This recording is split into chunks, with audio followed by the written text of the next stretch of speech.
All right, welcome back to drawing, everybody. So for this video demonstration, I'm going to be demonstrating how to use soft pastels. And so before we really jump into the drawing, just a couple of things.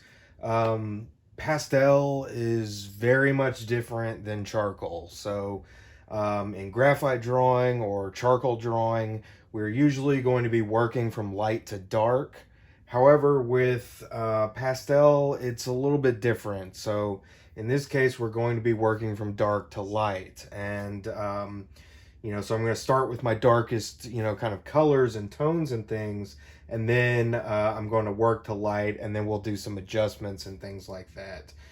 You can work from light to dark. However, I feel like when we're working in color and we work from light to dark, it tends to give a kind of weird look, because if we start with our darkest shadows and then work our way up to light, the lightest portions will actually sit on top of the drawing, whereas the shadow areas will look like they're receding. And so it'll increase the realism or the naturalistic effect within our drawing, okay? Now, for this, I'm also going to be drawing on a piece of Reeves BFK. Once again, I'm also going to be drawing the same portrait, however, this time in full color as opposed to black and white. However, this time I have not toned my paper beforehand.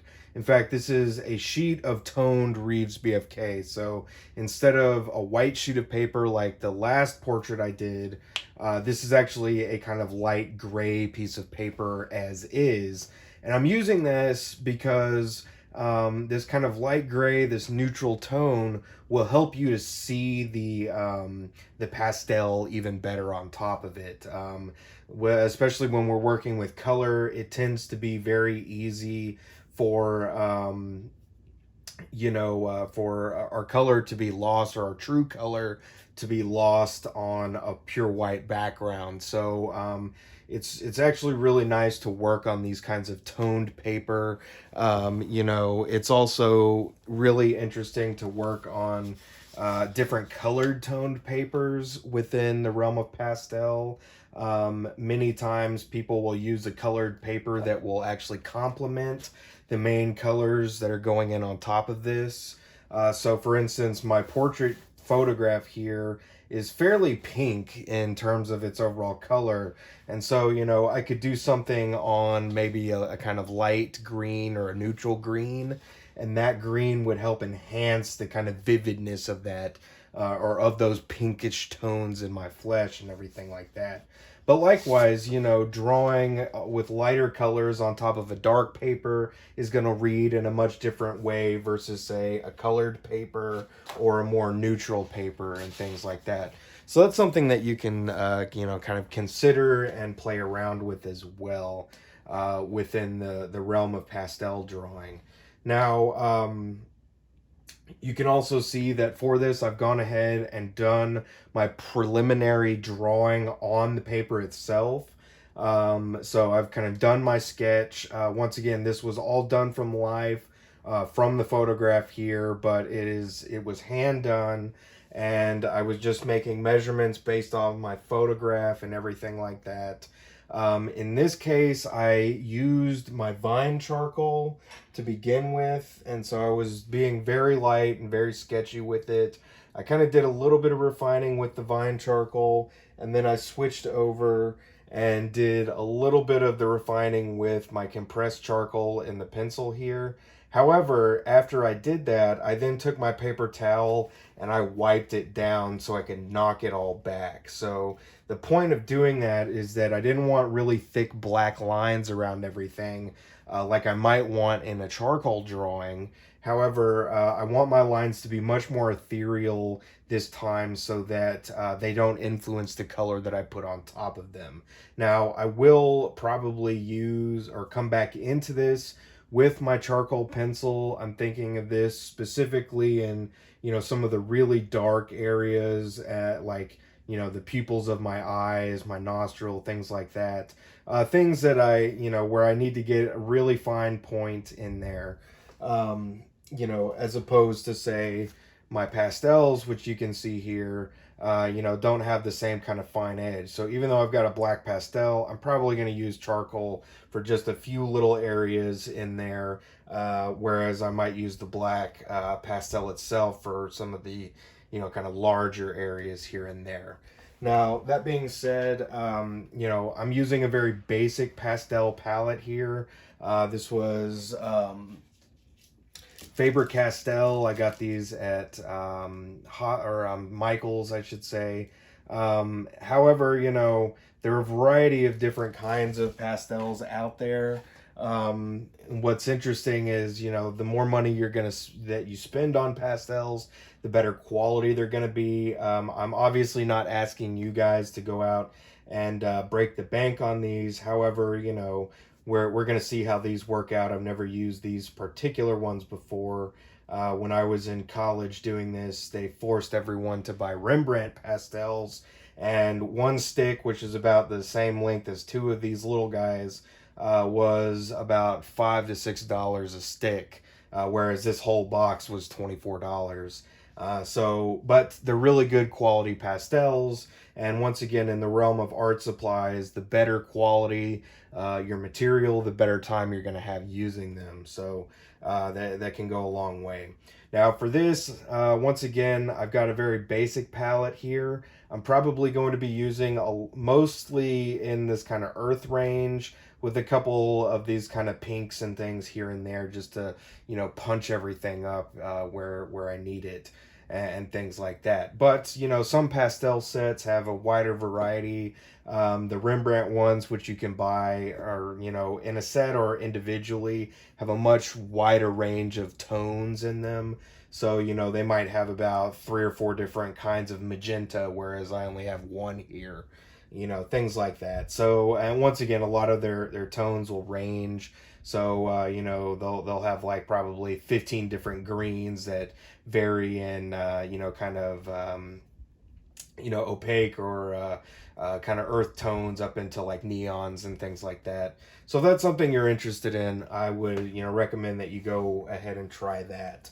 Now, aside from that, you'll also notice that they did give me a white pastel in this.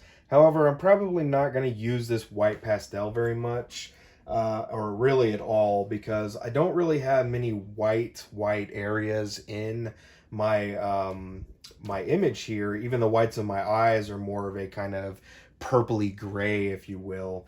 But I will probably use, for a few of these kind of highlights, like across my nose and whatnot, a Conte pencil. And so this is something that you'd have to get separately. I'm going to use the Conte pencil for this rather than, say, my white charcoal pencil, because the white charcoal pencil is a little bit more waxy than I want it to be, whereas the Conte is going to be a little bit more akin to the same consistency of these soft pastels. So it's a little bit more chalk-esque, if you will. It's not quite as chalky as chalk itself, but so it's got a binder. The big difference, if you've never used Conte before, Conte is usually a pigment suspended in a type of clay. So in this case, the white, it's chalk suspended in a clay. They also usually make a black version, which is charcoal suspended in clay, and the kind of an earthen red made of red ochre, which is a type of clay in and of itself. So you might see me break this out toward the end to do little highlighty things here and there and whatnot. But that being said, the other materials I really want to use for this, I've also got my erasers. So I've got my my 2 fine point erasers, and I broke out my little bitty guy because I'm gonna try not to really do much erasing with this. Even though I can erase these pastels, they don't really erase the same as graphite or charcoal will, and so they'll smudge a little bit more without really coming off. However, these rubber erasers will take it off. But once again, I stress that you should work your way up to how hard you're pushing down with the pastel itself. A little bit tends to go a long way. But in addition to this, I would also recommend that you have a eraser specifically for pastel. because this, like it gets dirty with, you know, graphite or charcoal, it's going to get really dirty with the pastel, and they're going to be a wide variety of different colors. So I also recommend that you have a piece of sandpaper or your little sanding block here to clean your eraser off regularly, because anytime you use your eraser with your pastel, you pretty much have to clean it immediately, or you're just going to smear more of that color into an area that you don't want it to be in. So this is really an invaluable tool for this, okay? Now, the other things that you'll probably see me use, I have a blending stump, which I'm going to devote solely to this, you know, pastel drawing, because once again, it's also going to get, you know, fairly colorful toward the end of this. I'm probably going to use this mostly just for little areas like in my eyes, you know, nose, ear, that kind of stuff. But I'll also probably be using bits of paper towel like I did with the charcoal drawing, as well as my fingers to smudge and blend and everything like that. So before we get into the drawing itself and laying down, you know, some color on this, I want to preface that before you get this going, I really stress that you should have your line work done, and you should have it as accurate as possible, okay? Now, that isn't to say that we can't make alterations and changes once we start with the pastels. It's just a little bit more difficult to do, okay? So, that's something to keep in mind, is that we want to get, you know, your drawing pretty well cemented beforehand. Now, once again, I went ahead and did this in charcoal, my drawing in charcoal, because it can smear off and I can erase it if I need to, and it's not really going to influence the pastels all that much. So I recommend that you guys do this in vine charcoal for this particular drawing, because if you do this in graphite, the graphite will influence the pastels, so it will like make your pastels kind of grayish and things like that. And it will also not hold the pastel quite as well. I also recommend that you guys use an actual sheet of drawing paper for this. So either that Reeves BFK, which you see here, or the Canson Mitientis. This Mitientis paper is actually, I believe, specifically made for pastel drawing. It has a fairly heavy texture to it, which helps to hold the pastel on the paper. Similarly, the cotton rag Reeves BFK holds it quite well as well. Now, something else to keep in mind, in the demo video, you're probably not going to see me stopping and spray fixing this. I'm going to try to do it all in one go. However, there will be certain points where you might see that the pastel is not really taking to the paper as much anymore, or that you've loaded it up too much and it's, you know, getting muddy, things like that. So your colors are starting to get brown or kind of grayish black, things like that. That might be a place where you can stop, and then you can spray fix it, and then you can work back on top of that as well.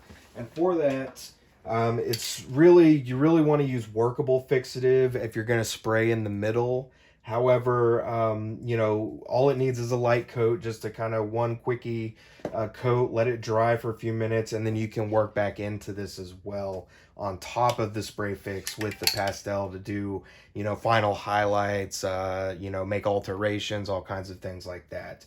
Now, this is also very much like charcoal in that once you are finished and you're happy with it, you need to spray fix this, okay? Because if you don't spray fix it, it's going to smear like the charcoal, but even more so. And sometimes the pigments that they use in these pastels do not come out as easily as charcoal does. So, you know, this like magenta and bright red kind of color here, this will stain your clothing, so, or anything else it touches. So you need to be very careful with it. You know, do this in a place that, you know, I've got a kind of drop cloth on the floor here and everything like that. My easel catches a lot of stuff.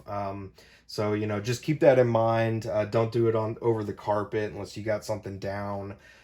Make sure you're spray fixing outside and everything like that. So the other thing that I can tell you before we jump into the actual demo is, once again, my drawing was done from the photograph, but I was using my siding and angle siding to make it. Then I went in and did it very sketchily with the vine, and then I went back in and kind of refined it a bit with my compressed charcoal pencil, and then I took a paper towel and kind of knocked it all back a little bit. Now, when I did that, very lightly, I wasn't trying to remove anything, just trying to make it not quite as dark as it was when it was initially on. And when I was going through with the pencil to, kind of redefine these areas, I wasn't pushing the pencil down at all. I was literally just letting the tip kind of glide across the surface. Okay, so that's something else to keep in mind as well. Other than that, the other main thing, once again, start with simple shapes and everything, and refine your line work. But then we're going to go from dark to light as opposed to light to dark. So it's kind of the exact opposite of what we would do with charcoal, and hopefully that will come across in the demo portion.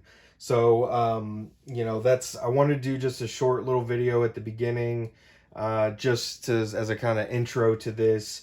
And in the next video, I'll jump headfirst into this, and we'll try to do a nice demo of not only drawing with the pastel, but blending and making accurate color and everything like that. So until next time, thanks for joining me.